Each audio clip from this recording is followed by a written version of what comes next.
Hello friends, সকলে তোমরা কেমন আছো? আশা করি খুব ভালো আছো আর আমিও খুব ভালো আছি। আজ আমি চলে এসেছি একেবারে নতুন একটা পিঠে রেসিপি নিয়ে।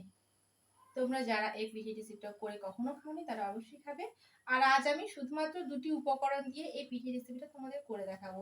আর তার জন্য অবশ্যই তোমরা আমার সঙ্গে থাকবে, পুরো ভিডিওটা দেখতে থাকবে। আর যদি আমার চ্যানেলটা এখনো না সাবস্ক্রাইব করা থাকে তাহলে সাবস্ক্রাইব করার অনুরোধ থাকলো। আর পাশে থাকা বেল আইকনে ক্লিক করো নেক্সট ভিডিও নোটিফিকেশন সবার আগে পাওয়ার জন্য। তো চলো পিঠে রেসিপিটা শুরু করি। আজকে আমি তোমাদের করে দেখাবো আটার পিঠে। এই পিঠেটা কিন্তু দুটি উপকরণ দিয়ে আমি তোমাদের করে দেখাবো। তো তার জন্য দেখো আমি একটা বাটিতে গুড় নিয়েছি, গুড়টা আমি এখন গুলিয়ে নেব। আর এখানে আছে সোডা আর আছে আটা। তো গুড়টাকে আগে আমি গুলিয়ে নিই। আমি গুড়টাকে এখন গুলিয়ে নিচ্ছি।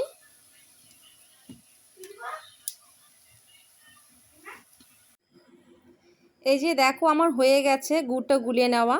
তো আমি এখন একটা বেটার বানিয়ে নেব। তো তার জন্য আমি আটা নিচ্ছি। তো প্রথমে আমি এক বাটি আটা ঢেলে নিচ্ছি।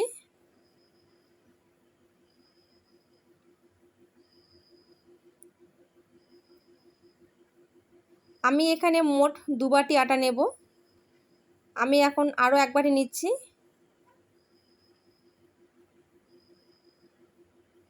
দু বাটি হয়ে গেছে আমার। আর দিয়ে দিচ্ছি আমি অল্প পরিমাণে লবণ।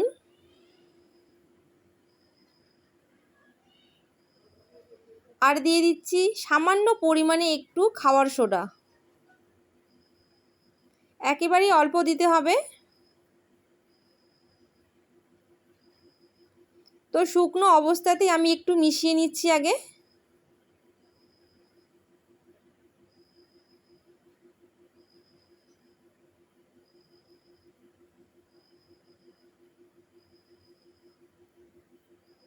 মিশিয়ে নেওয়া হয়ে গেছে। এখন গুড়টা যে আমি গুলিয়ে রেখেছি সেই গুড়টা আমি দিয়ে দিচ্ছি।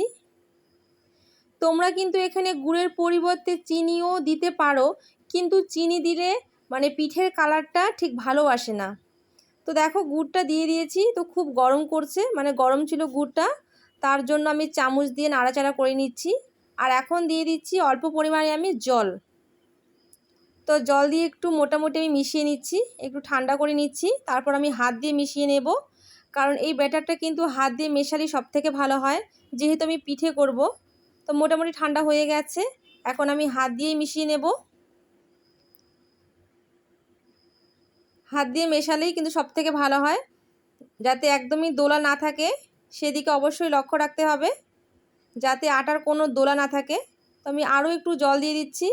একদমই গাঢ় হয়ে আছে, থমথমে হয়ে আছে। তো আমি অল্প জল দিয়ে দিয়ে আমি দেখে নেব, কারণ একবারে বেশি জল দেওয়া যাবে না, নাহলে একেবারেই পাতলা হয়ে যাবে। তো খুব ভালো করে আমি মিশিয়ে নিচ্ছি বেটারটা।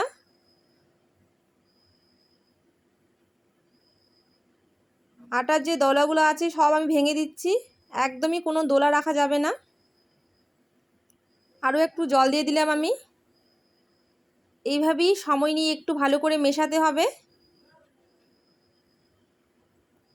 এইভাবেই মেশাতে মেশাতে কিন্তু আমি একটা স্মুথ বেটার বানিয়ে নেব, যাতে একদমই কোনো দোলা না থাকে। আমি বারবার এক কথাই বলছি, যাতে কোনো দোলা না থাকে, তাহলে কিন্তু পিঠেটা একদমই ভালো হবে না। যত তোমরা ভালো করে মেশাবে ততই কিন্তু পিঠেটা ভালো হবে, আর প্রত্যেকটা পিঠেই কিন্তু ফুলবে। তোমরা দেখবে আমি এখানে গুড় দিয়েছি, তো গুড় দেওয়াতে পিঠের কালারটা কীরকম হয় অবশ্যই তোমরা সেটা দেখবে। আর চিনি দিলে কিন্তু এরকম কালার আসবে না, খুবই সুন্দর একটা কালার আসবে। আর যদি তোমরা চিনি দিয়ে এই পিঠেটা বানাও তাহলে কিন্তু একটু সাদা ধরনের হবে পিঠেটা, দেখতে একদমই ভালো লাগবে না। তো দেখো আমি একদমই একটা স্মুথ বেটার বানিয়ে নিয়েছি।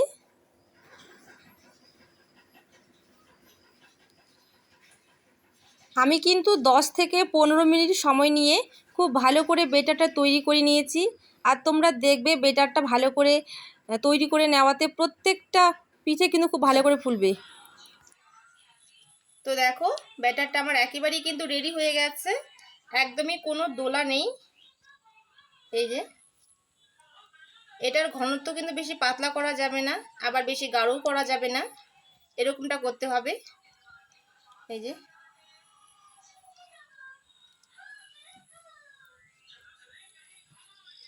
আমি এখন ভেজে নেব। দেখো পিঠে ভাজার জন্য আমি কড়াই বসিয়ে দিয়েছি আর দিয়ে দিচ্ছি এখন সাদা তেল। তো তেলটাকে আগে আমি গরম করে নেব। তো দেখো আমার তেলটা গরম হয়ে গেছে। তো আমি প্রথমে একটু ট্রাই করে নিচ্ছি যে তেলটা ঠিকঠাক গরম হয়েছে কি না।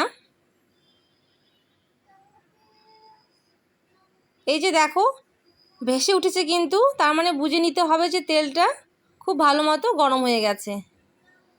এই দেখো উল্টে দিচ্ছি আর দেখো কত সুন্দর ফুলেছে পিঠেটা। আর কালারটা তোমরা শুধু একবার দেখো কত সুন্দর কালার হয়েছে। তোমরা যদি এখানে গুড় না দিতে, যদি চিনি দিতে, তাহলে কিন্তু এরকম কালারটা কখনোই আসতো না। একটা সাদা হতো, কালারটা সাদা পিঠে হতো আর কি, মানে ভালো লাগতো না দেখে। দেখো কত সুন্দর হয়েছে কালারটা। আমার পিঠেটা ভাজা হয়ে গেছে, এখন উঠিয়ে নিচ্ছি। তেলটা একটু ঝেড়ে নিচ্ছি। দেখো কত সুন্দর হয়েছে পিঠেটা, মনেই হচ্ছে না যে এটা আটার পিঠে।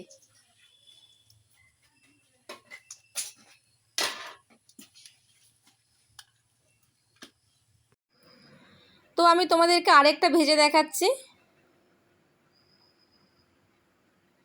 আর এই পিঠেগুলো কিন্তু একেবারে লো আঁচে ভেজে নিতে হবে, একদমই বেশি আঁচ দেওয়া যাবে না, নাহলে কিন্তু একেবারেই পুড়ে যাবে। আর দেখো কতটা পরিমাণে ফুলছে, কত সুন্দর লাগছে দেখতে, মানে আমার তো ভীষণই ভালো লাগছে। একদমই মনে হচ্ছে না যে এটা কিন্তু একটা আটার পিঠে, মনে হচ্ছে আমি পুয়ো পিঠে বানাচ্ছি আতপ চাল দিয়ে। একদমই কিন্তু মনে হচ্ছে না এটা আটার পিঠে। দেখো কতটা পরিমাণে ফুলেছে আর কত সুন্দর লাগছে দেখতে, আমার তো ভীষণই ভালো লাগছে দেখে। দেখো আমার পিঠেটা ভাজা হয়ে গেছে, এখন উঠিয়ে নিচ্ছি। আর দেখো তোমরা কতটা পরিমাণে মানে কালারটা হয়েছে, কত সুন্দর লাগছে দেখে, দেখেই কিন্তু একেবারে জিভে জল চলে এসছে, তাই না? আমি কিন্তু এখানে গুড় দিয়েছি বলেই কিন্তু এরকম কালারটা হয়েছে, চিনি দিলে কিন্তু এরকম কালারটা কখনোই আসতো না। দেখো কতটা লোভনীয় লাগছে দেখে। আমি এখন আরেকটা দিয়ে দিচ্ছি।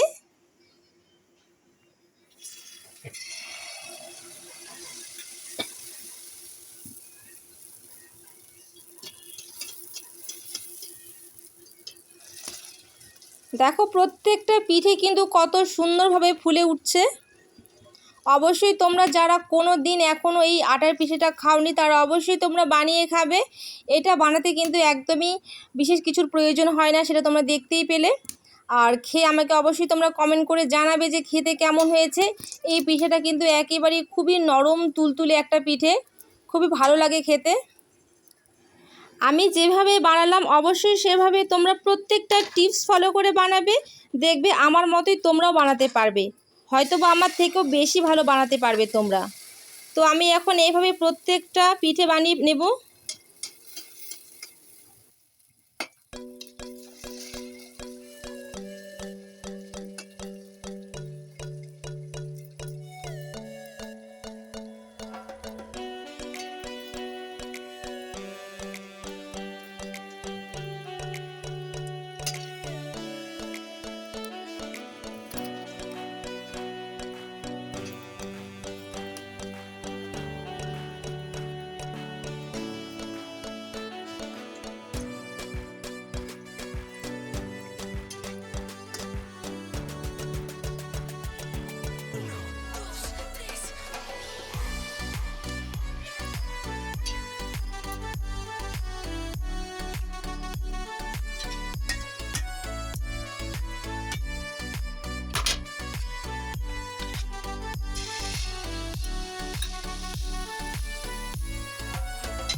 তো বন্ধুরা, আমার সবগুলো পিঠে ভেজে নেওয়া হয়ে গেছে। এটাই আমার লাস্ট পিঠে, এটা আমি ভেজে নিচ্ছি এখন। আশা করি আজকের ভিডিওটা তোমাদের খুব ভালো লেগেছে।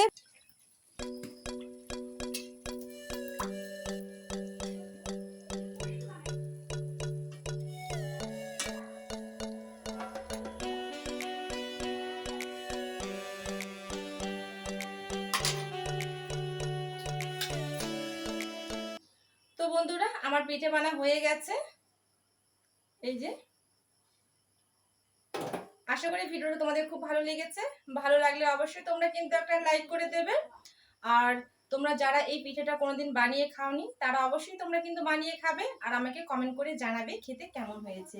তোমাদের ফ্যামিলি ও ফ্রেন্ডসদের সাথে শেয়ার করার জন্য অনুরোধ থাকলো। আর তোমরা যদি আমার চ্যানেলটা এখনো সাবস্ক্রাইব না করে থাকো, তাহলে অবশ্যই কিন্তু তোমরা সাবস্ক্রাইব করে দেবে। আবার তোমাদের সঙ্গে দেখা হচ্ছে নেক্সট ভিডিওতে। আজকের মতো নমস্কার।